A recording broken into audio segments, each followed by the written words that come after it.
آج ہم لوگ اس سال کے آخری جمعہ میں آئے ہیں۔ 2024 ختم ہونے والا ہے۔ میرے عزیزوں، سب سے پہلے ہم سب کو یہ چاہیے کہ دنیا تو نئے سال کے آنے کے جشن کی تیاریوں میں ہے۔ گناہوں کے اڈے سجائے جا رہے ہوں گے، لوگ ادھر سے ادھر سفر بھی کر رہے ہوں گے، اہتمامات کر رہے ہوں گے، لوگ ایک نئے سال کے استقبال کی تیاریاں کر رہے ہیں۔ لیکن ایک مومن بندے کو یہ چاہیے کہ اس کے گزرے ہوئے سال کا وہ حساب بھی تو کر لے۔ حاسبوا قبل ان تحاسبوا، یہ فرمایا گیا ہے کہ اپنا حساب تم خود کر لو اس سے پہلے کہ اللہ تمہارا حساب لے لے۔ ہمارے گزرے ہوئے سال کے اندر کتنے دھکے کھائے، کتنی ٹھوکریں کھائی، کیا کیا نقصانات اٹھائے۔ سب سے بڑی بات تو یہ ہے کہ ہم نے کتنی عبادتیں کی، کتنی ریاضتیں کی، کتنی نمازیں ہماری ضائع ہوئی۔ یہ اگر محاسبہ کر لے انسان تو شاید ہو سکتا ہے آنے والا نیا سال اس کا بہتر طریقے سے استقبال ہو سکے۔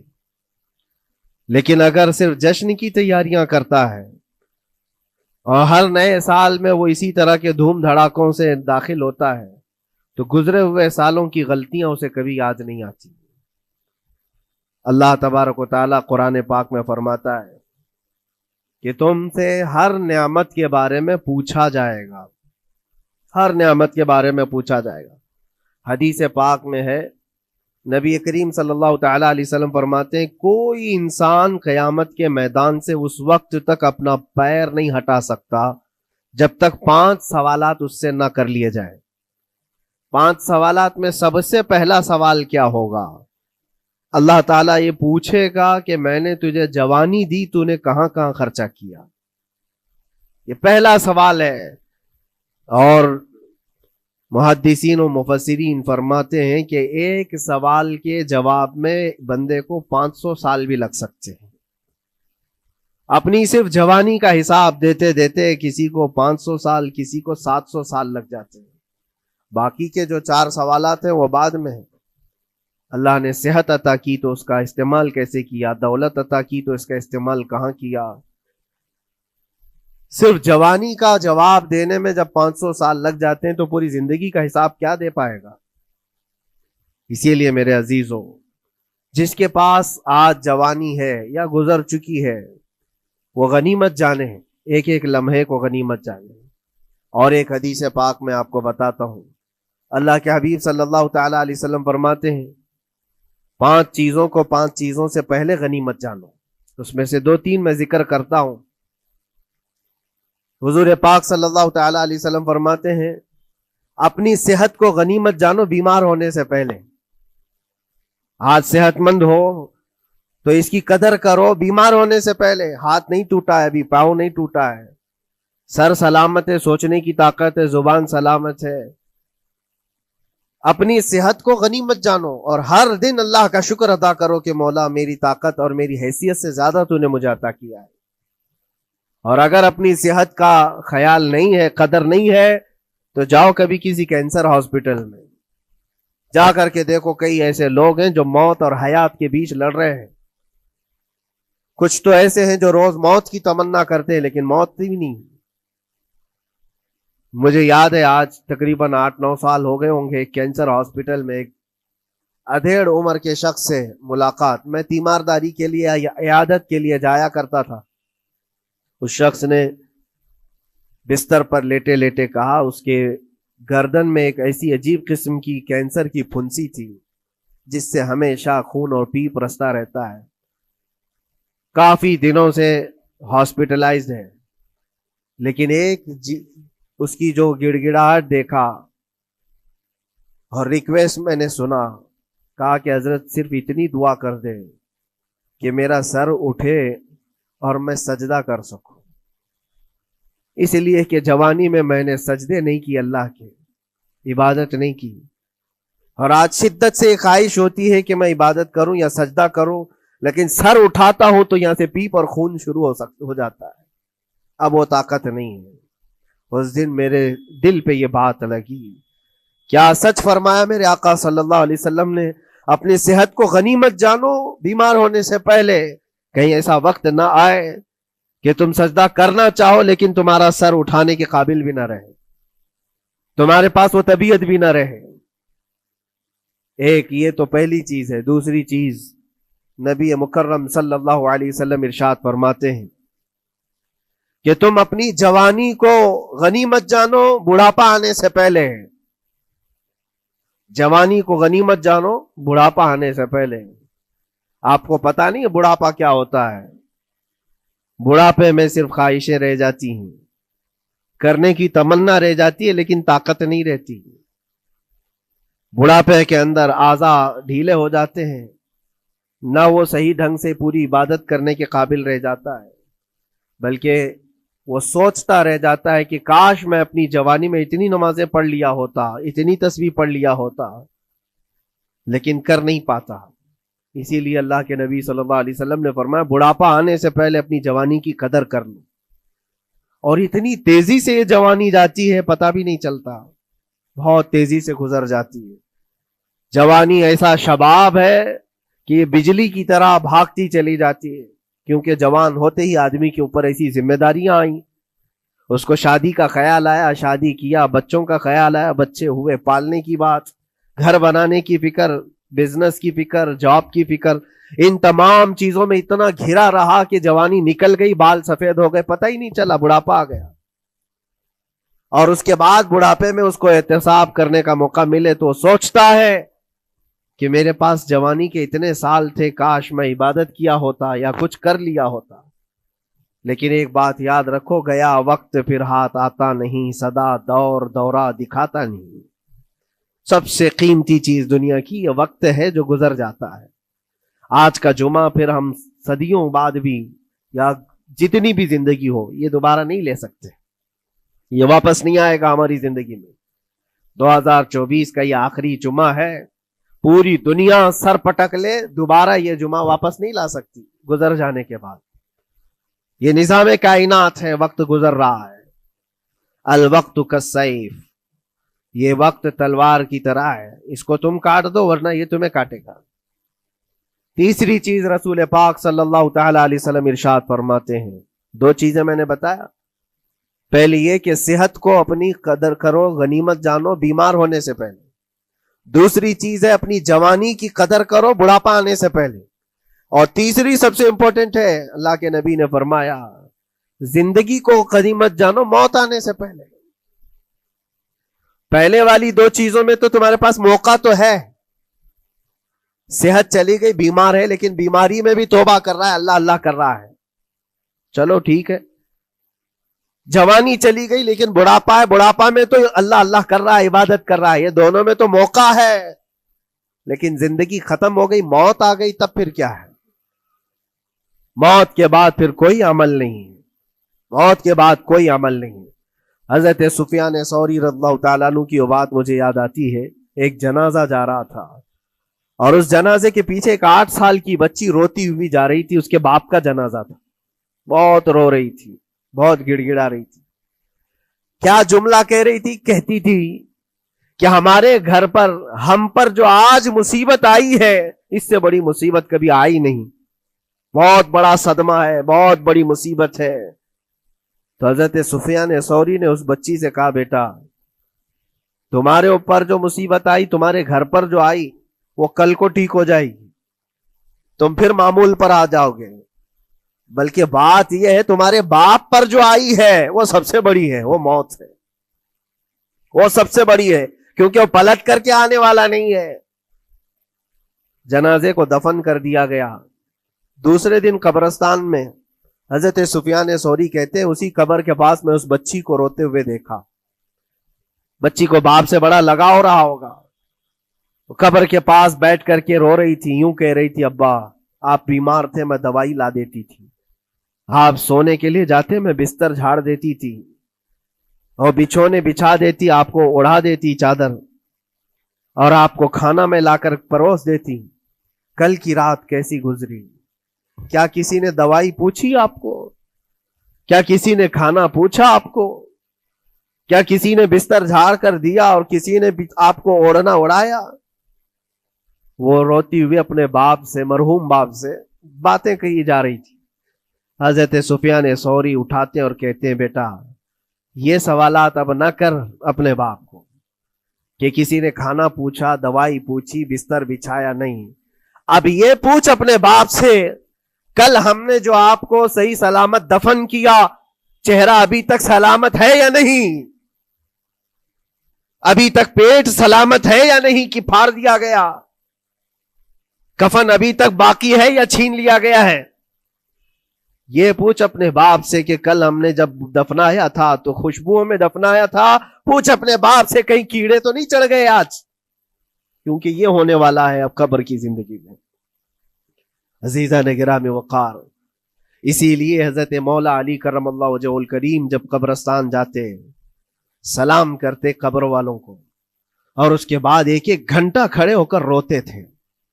حضرت سعید ابن مسیب کہتے ہیں میں مولا علی کرم اللہ وجہہ الکریم سے پوچھا آپ قبر والوں کے پاس کھڑے ہو کر کیوں رو رہے ہیں؟ حضرت علی فرماتے میں نے ان سے پوچھا کیا حال ہے تمہارا اے قبر والوں؟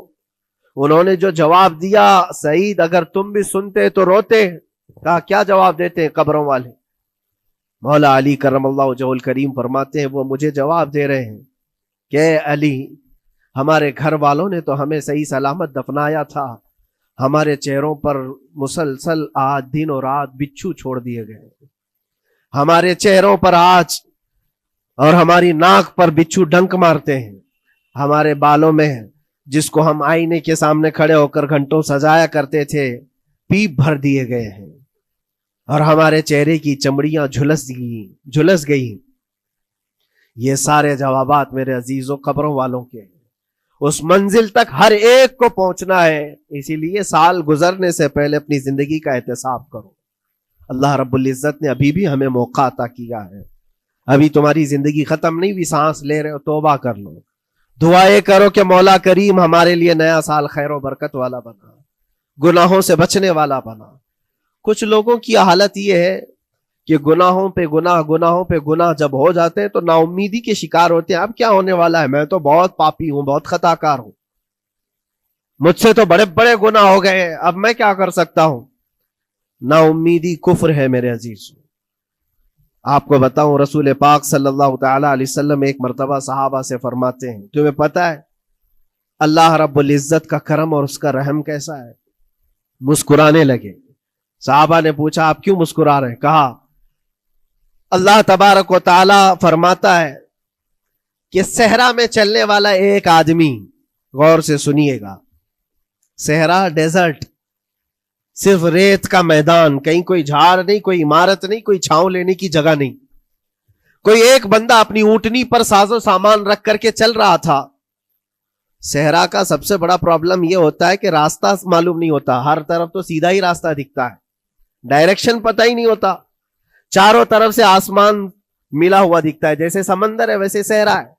کبھی اگر آپ نے سفر کیا ہو، ہم نے مصر میں دیکھا ہے 200-250 کلومیٹر تک گاڑی چلتی ہے، ایک درخت بھی نہیں آتا، ایک عمارت بھی نہیں آتی.